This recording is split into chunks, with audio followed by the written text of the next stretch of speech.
Ya, ya. Bismillahirrahmanirrahim. Assalamualaikum warahmatullahi wabarakatuh. Perkenalkan kami dari kelompok 2 akan mempresentasikan eh, tugas kami yang berjudul Communication, Stakeholder, Procurement, dan Meeting Management. Kelompok kami terdiri dari 4 orang, yaitu saya sendiri, Saur Ramadan, kemudian teman saya, Fadilah, Ahmad Nur Faizal, dan Muqtadi Al-Banjari. Langsung saja. Yang pertama, ada Communication Management Planning atau perencanaan manajemen komunikasi proyek. Definisinya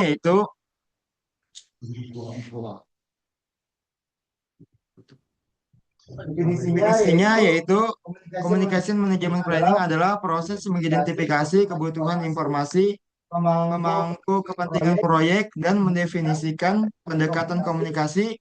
Rencana ini memastikan bahwa informasi yang tepat disampaikan kepada orang yang tepat, pada waktu yang tepat, dan melalui saluran yang tepat.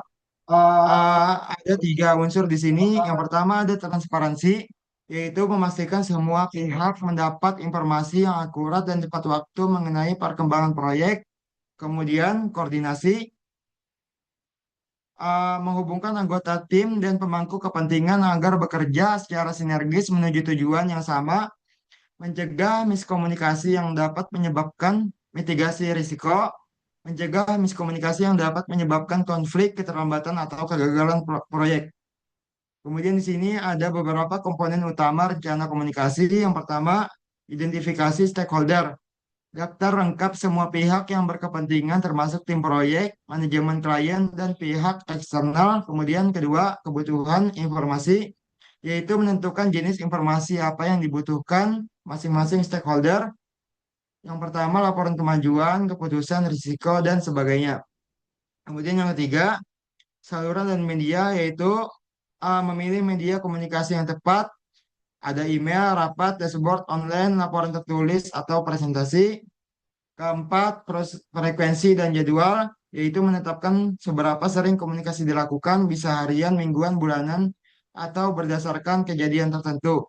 Yang kelima, penanggung jawab, yaitu menunjuk siapa yang bertanggung jawab, menyiapkan, menyampaikan, dan memantau setiap komunikasi. Kemudian terakhir, bahasa dan format, yaitu menyesuaikan gaya dan format komunikasi dengan audiens, yaitu teknis, eksekutif, operasional, atau eksternal. Kemudian dilanjutkan oleh teman saya.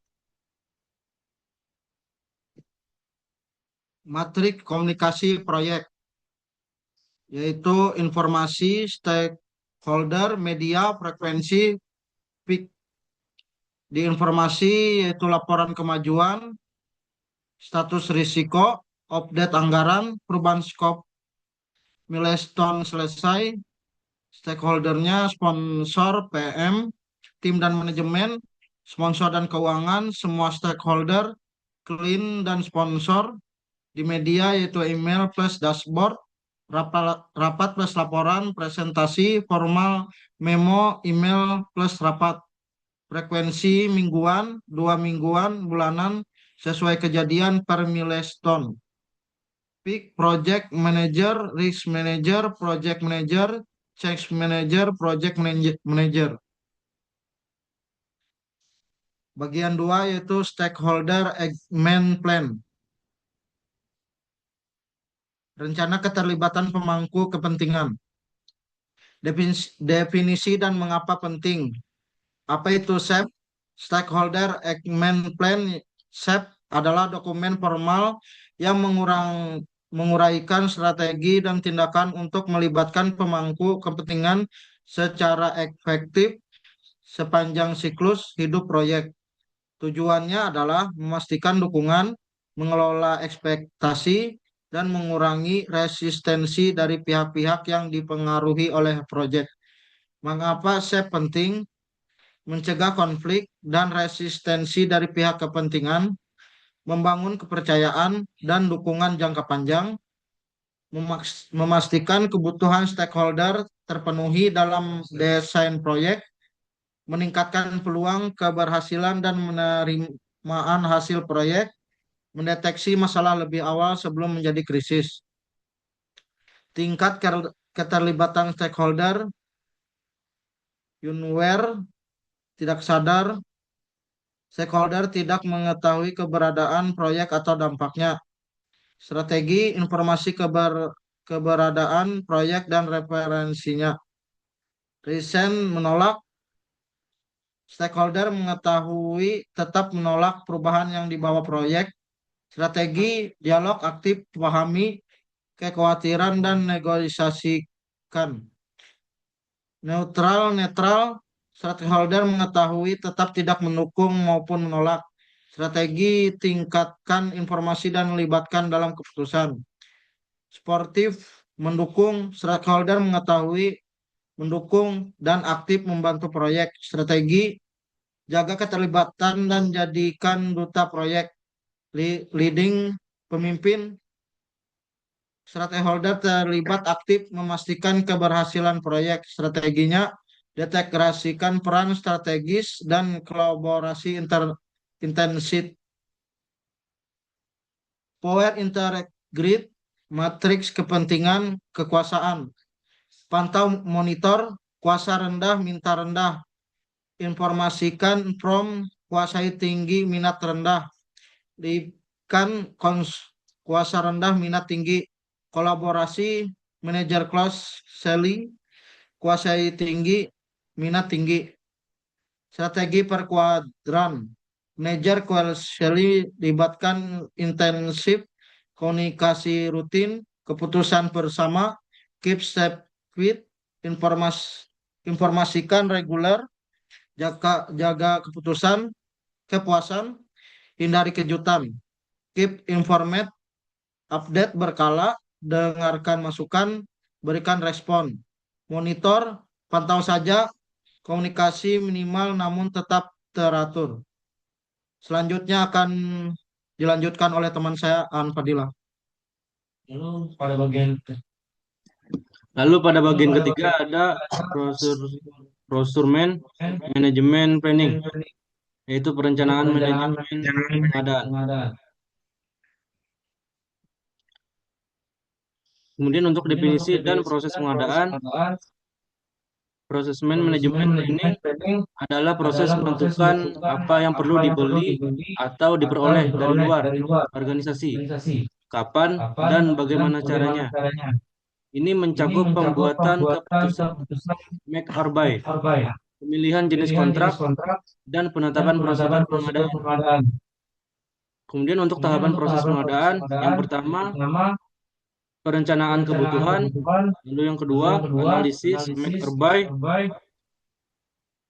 lalu yang ketiga dokumen pengadaan, kemudian yang keempat seleksi vendor, lalu yang kelima kontrak dan persetujuan, dan yang terakhir monitoring penutupan. Jenis-jenis kontrak pengadaan.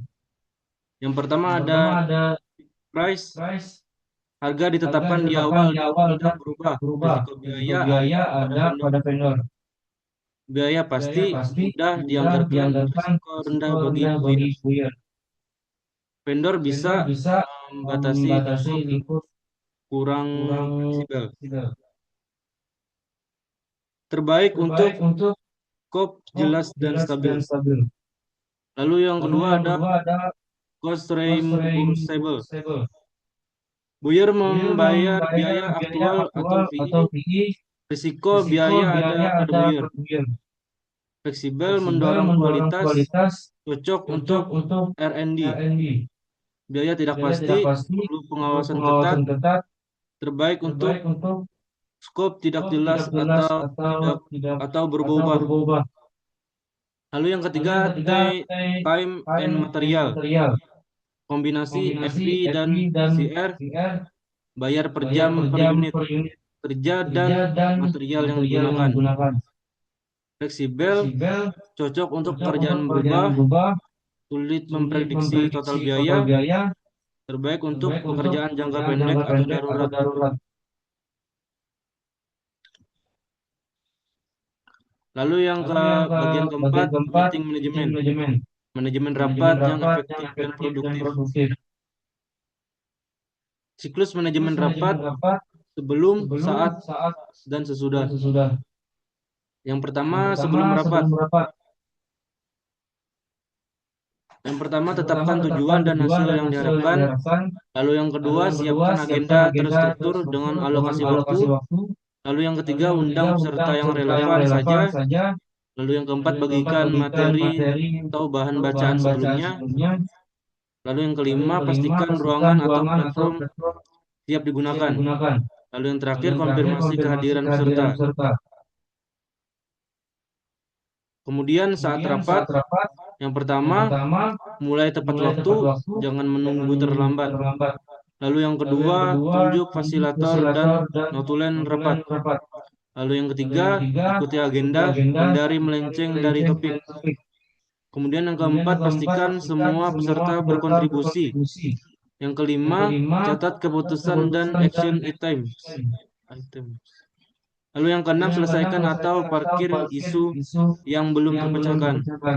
Kemudian sesudah rapat, yang pertama kirim notulen dalam 24 jam setelah rapat. Kedua, distribusikan action items beserta PIC dan deadline. Lalu yang ketiga, follow up progress action item secara berkala. Lalu yang keempat, evaluasi efektivitas rapat.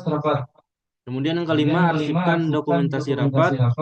Dan yang terakhir, rencanakan rapat tidak lanjut jika diperlukan.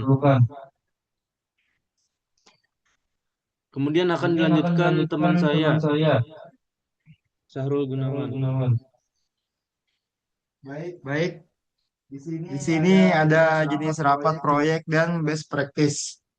Jenis rapat dalam proyek ada beberapa, yaitu yang pertama kick off meeting, sekali di awal, yaitu memulai proyek, perkenalan tim, klarifikasi tujuan. Yang kedua status meeting, itu mingguan, artinya laporan kemajuan, identifikasi hambatan.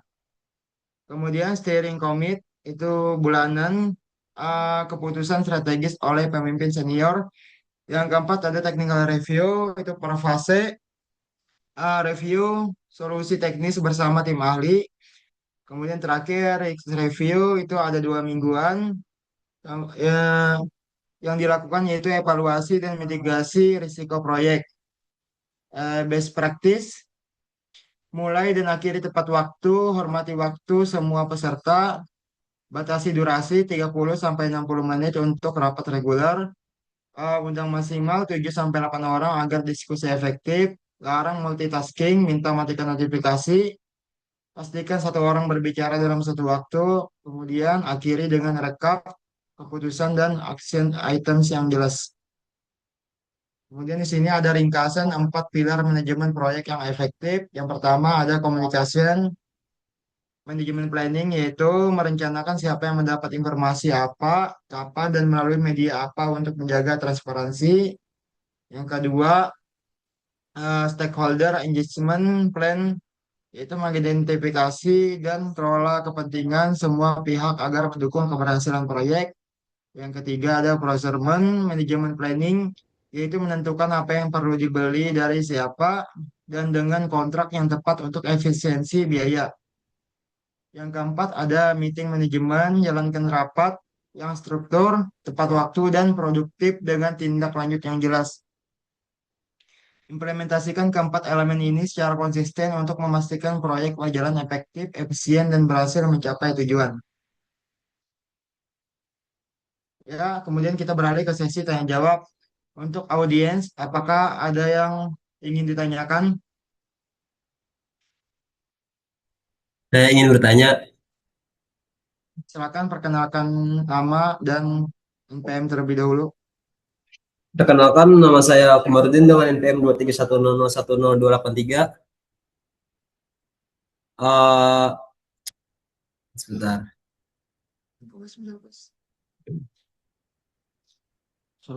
Di sini apakah ada wajah saya kelihatan? Ada. Oke, bagaimana cara saya ingin bertanya, itu tuh bagaimana cara menentukan media komunikasi yang paling efektif untuk stakeholder yang berbeda-beda dalam setiap proyek? Apakah kurang jelas pertanyaannya? Ya, sudah jelas pertanyaannya. Oke, siap. Untuk pertanyaannya akan dijawab oleh teman saya, Ahmad Nur Faisal. Silakan. Si Bos. Baik, saya akan menjawab pertanyaan dari Komarudin. Media komunikasi ditentukan berdasarkan kebutuhan stakeholder. Jika stakeholder adalah manajemen atau sponsor proyek, biasanya digunakan laporan formal atau tim internal. Bisa menggunakan grup chat, meeting, atau dashboard proyek agar komunikasi lebih cepat dan fleksibel. Intinya, media harus disesuaikan dengan siapa penerima informasinya. Apakah jelas? Oke, sangat jelas, mantap. Terima Terima kasih. kasih, Komarudin. Ya, Baik, karena materi kita telah selesai, kita akhiri diskusi kali ini. Terima kasih. Bila ada materi yang kurang jelas dan kata yang salah, mohon dimaafkan. Wassalamualaikum warahmatullahi wabarakatuh. Waalaikumsalam. Waalaikumsalam warahmatullahi wabarakatuh. Birokrasi. Terima kasih, teman-teman. Jadi, rekodnya, Mas.